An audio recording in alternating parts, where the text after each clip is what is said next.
Are you trying to get back into Overwatch and it's really overwhelming and confusing? Well, this is for you. Welcome to the utterly useless guide to Overwatch.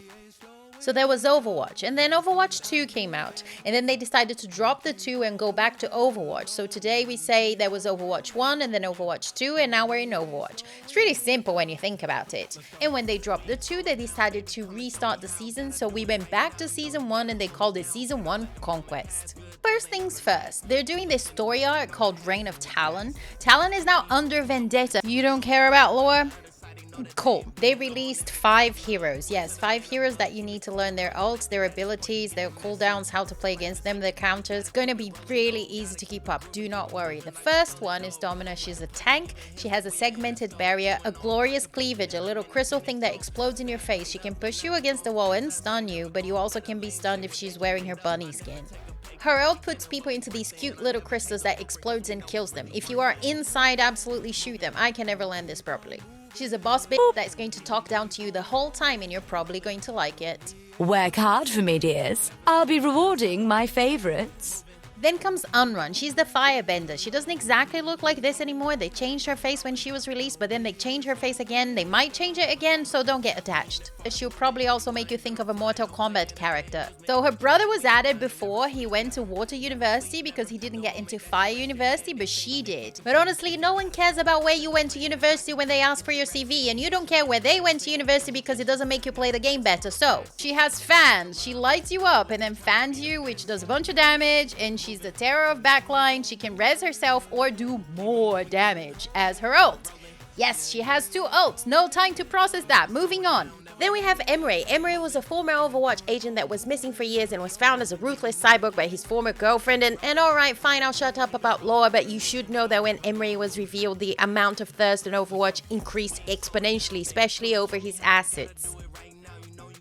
Emre is a DPS with a burst rifle that shoots 3 rounds at a time. Apparently his tempo is very similar to Halo. That did not help me at all because I didn't play Halo, but maybe that helps you.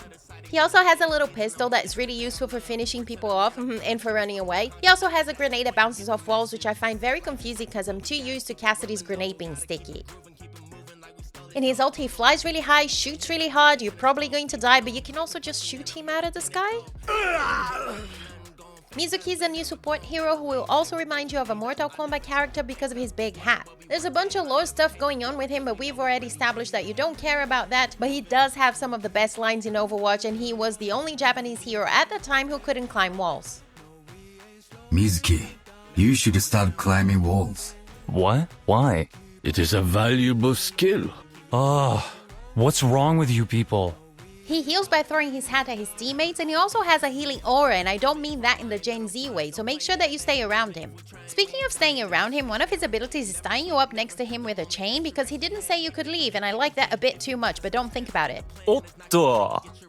His ult is basically a very big tent that protects you from a bunch of bad things, so try to stay in it. Last but not least, we have Jetpack Cat. And what can I tell you about her? She's a cat in a jetpack. You'll be glad to know that I don't actually have any lore to share on her because she was a stray, she was found, now she's in a jetpack and in Overwatch, and we all have to deal with it.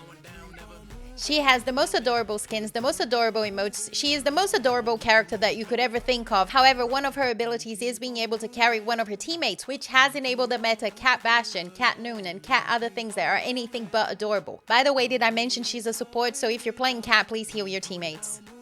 As for her ult, I'm gonna limit myself to say nothing. I'm gonna say nothing. But I am going to say that you can shoot her while she's carrying you. In this season, you also got some mythic skins and some stadium updates, but if you don't know what stadium is, I would say don't touch it. If this was utterly useless to you, make sure to like and subscribe, and let me know in the comments if you want me to do seasons 2, 3, and 4.